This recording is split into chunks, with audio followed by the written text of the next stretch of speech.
Pemerintahan Susilo Bambang Yudhoyono mewariskan sejumlah masalah besar, mulai dari kesenjangan ekonomi hingga penuntasan kasus HAM masa lalu.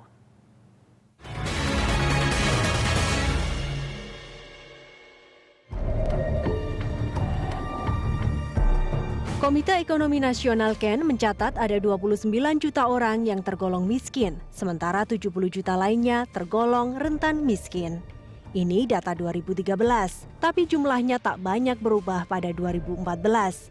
Data BPS, masyarakat miskin Indonesia mencapai 28,2 juta jiwa. Namun yang jadi masalah besar bagi pemerintahan Jokowi mendatang bukan soal jumlah orang miskin di Indonesia, tapi kesenjangan pendapatan yang makin tinggi. Mayoritas responden Lembaga Survei Indonesia LSI memandang terjadi ketidakmerataan pendapatan di negeri ini. Ketimbangan pendapatan itu ternyata dianggap sebagai persoalan yang mendesak atau sangat mendesak untuk ditangani. Dari survei diketahui, 1/5 penduduk yang berada dalam kelompok teratas menguasai hampir 50% pendapatan nasional. Sementara 40% penduduk bawah hanya menguasai 17,3%. Tapi mayoritas masyarakat tidak menginginkan suasana sama rata, sama rasa. Mereka hanya ingin redistribusi pendapatan. Ukurannya harga bahan kebutuhan pokok terjangkau untuk semua. Oleh karena itu sejumlah program selama 10 tahun itu didesain untuk meningkatkan kapasitas dan kompetensi kelompok masyarakat menengah ke bawah, terutama di sektor UMKM.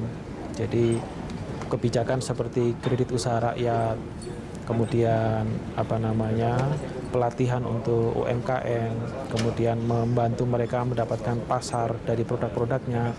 Ini ditujukan agar kelompok menengah ke bawah ini bisa lebih cepat naik kelasnya.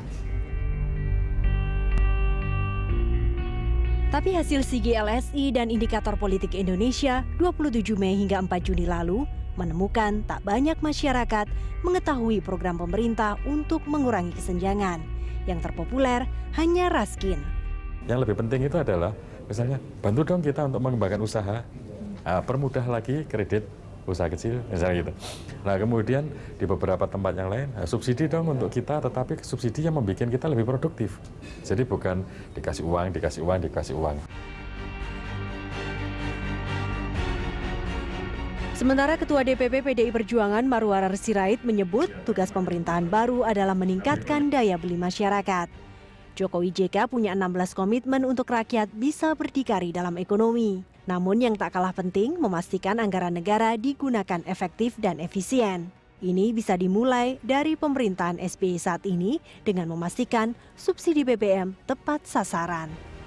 Apakah pemerintah sudah maksimal membuat tidak tepat sasaran? Apakah pengawasan supaya tidak boleh dijual kepada mobil-mobil pemerintah sudah maksimal? Apakah tidak dijual ke industri itu sudah maksimal? Apakah karena ada perbedaan disparitas harga sehingga akhirnya di tengah laut kemudian terjadi penyelundupan dan sebagainya sudah maksimal? Tentu rakyat menginginkan usaha-usaha itu semua, baik penghematan maupun usaha meningkatkan penerimaan negara.